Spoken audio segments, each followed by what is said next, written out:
Right, let's talk about J. Kelly, which is possibly one of the most self-indulgent films I've ever seen in my entire life. It wants to be cinema paradiso and all that jazz at the same time. It's a tribute to film and a bruising meditation on fame. It fails at both of those. So J. Kelly, it's a Noah Baumbach film, and J. Kelly is played by George Clooney, and he's this last movie star attending the Tuscan Film Festival to accept a Lifetime Achievement Award. But along the way, he stalks his teenage daughter across Europe, reconnects with an old rival, and drags his beleaguered team of handlers, agents and stylists through an endless series of flashbacks and introspections.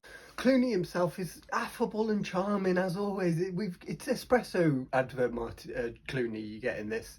He's one of the good things about the film. Sandler is a sweet, long-suffering manager, and that's a good role for him. And of course, Laura Dern is great. And it's all set on this lush Tuscan backdrop with some nods to classic cinema and clever, ironic musical cues like Warren Zevon's splendid isolation that poke at celebrity obsession. But everything else collapses under the weight of its own smugness. The movie smothers sharp insights about fame under syrupy nostalgia. Flashbacks and sizzle reels of Clooney's actual films are meant to impress, but they only highlight the film's lack of stakes. Side characters feel underdeveloped, the plot is episodic and self-indulgent, and Baumbach's attempt at emotional weight falls flat. This is cine-narcissism in a European setting.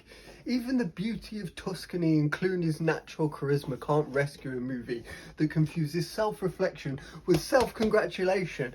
I have to quote Mark Kermode at this point, one of the greatest critics of all time. He said, "They must have dislocated their shoulder with how vigorously they're patting themselves on the back for this."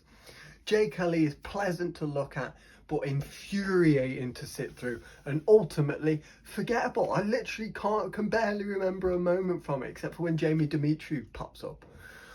Whoa. So, what's the last celebrity vehicle that made you roll your eyes into the back of your head instead of feel moved? Let me know what you thought of J. Kelly in the comments.